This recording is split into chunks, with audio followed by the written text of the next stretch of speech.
विद्या चव्हाण जी, ma'am आपसे इस चर्चा की शुरुआत इसलिए क्योंकि आपकी पार्टी के गृह मंत्री जो कि इस सरकार में शामिल हैं, इतना गंभीर आरोप विद्या जी उन पर लगा।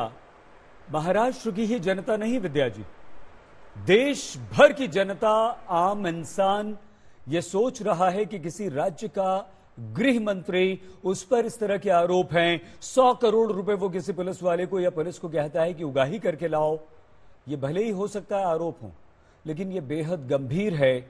तो क्या विद्या जी ऐसे में अब जब शिवसेना ही सवाल उठा रही है, तो आपको लगता है कि उन्हें इस्तीफा दे देना चाहिए या आपको ले लेना चाहिए, आपकी पार्टी को, आपके मुखिया शरद पवार जी को? विद्या जी देखिए, पहले तो मैं आपको ये बताना चाहती हूँ कि ये जो 100 करोड़ का मामला है, ये भाजपा ने उठाया हुआ, उनकी मिलीभगत है और उन्होंने ये बदनाम करने के लिए मनगढ़ंत कहानी बनाई है। इसका सबूत सबसे बड़ा ये है कि परमवीर सिंह जी ने जो लेटर लिखा था, वो लेटर उन्होंने लिखा नहीं, वो भाजपा ने लिखा है। ना ही ये उनके ईमेल से आया है, ना ही उसके ऊपर इनकी सिग्नेचर है। इसलिए भाजपा का भांडाफोड़ हो गया है। तो अभी हम लोग को, अगर आप लोग कहते हैं कि 100 करोड़ का ये किया है, 100 करोड़ का गफला किया है, 100 करोड़ का गफला किया है, तो मैं चाहती हूँ कि ये देश में, इस देश में, भारत देश में जो अब्जावधि का घोटाला चल रहा है, यहाँ की रेलवेज, यहाँ की LIC, यहाँ की बैंकिंग क्षेत्र, सबको बेचा जा रहा है। उसमें अब जो रुपए का करोड़ा है, सब देश बेच रहा है। लेकिन उसके ऊपर आपने कभी, मैम मैम क्षमा इसके ऊपर आप कभी भी नहीं बोलते। विद्या जी सुनिए ना, हमारे चैनल पर सुबह 6 बजे से लेकर रात 12 बजे तक हर मुद्दा होता है। ये जो घंटा भर है, 1 घंटा, उस पर हम इसी मुद्दे को हमने चुना है, जिस पर अब बात करने के लिए आपको बुलाया है।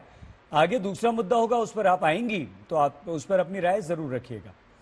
मैम चलिए, आपने कहा कि बीजेपी ने ये किया, ये तो बड़ी अजीब सी बात है मैम।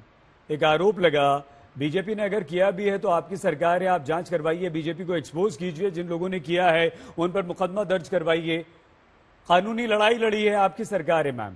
हाँ, 1 सेकेंड मैम, आ रहा हूं आपके पास। लेकिन अच्छा चलिए, उस बात को आप मान रही है कि साजिश कर दी आपके खिलाफ। क्यों शिवसेना के मुखपत्र सामना में अब यह कहा गया कि ये ठीक नहीं है, आरोप गंभीर हैं, ऐसे व्यक्ति को पद पर नहीं रहना चाहिए? अच्छा, छोटा सा सवाल, उसका जवाब दे दीजिए। क्या शिवसेना एनसीपी के विरुद्ध हो रही है विद्या चव्हाण जी? जी देखिए, हमारी 3 पार्टियां हैं, शिवसेना है, कांग्रेस है और एनसीपी है। अभी इसमें सामना में जो मुखपत्र में जो लिखा गया है, वो उनका वैयक्तिक स्वातंत्र है ना। अभी ये लोकशाही है, लोकशाही में हर एक को बोलने का अधिकार है। और हम लोग ये चाहते हैं कि चाहे कांग्रेस बोले, चाहे शिवसेना बोले, चाहे एनसीपी बोले, उसमें अपना अपना विचार स्वातंत्र सबको है।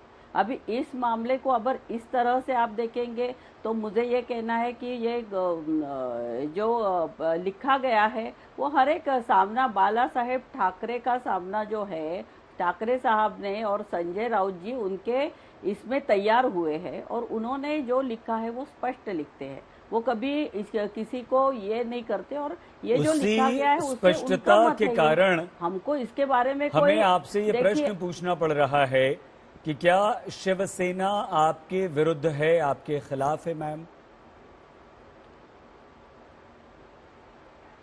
शिवसेना ना ही हमारे खिलाफ है, ना ही कांग्रेस किसी के खिलाफ है, ना ही हम तीनों पार्टियों में कोई झगड़ा है, ना कोई बात ये है। आप ऐसा मनमुटाव है, आप ये बार बार मीडिया की तरफ से, भाजपा की तरफ से ये प्रयास हो रहा है कि महाराष्ट्र की सत्ता जाए, जैसा गोवा में हुआ, जैसा कर्नाटक में हुआ। मैम चलिए, फिर से अलग अलग विषय है, इस पर अलग बात करेंगे।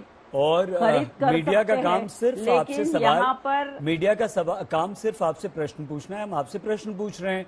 आपके सहयोगी, आपकी सहयोगी शिवसेना के मुखपत्र, उनका अखबार, उनके संपादक संजय राउत, आपके मित्र, उन्होंने लिखा, हमने आपसे पूछ लिया, बस। अब आप लगातार कि हम क्यों कोशिश करेंगे मैम, हम क्यों प्रयास करेंगे?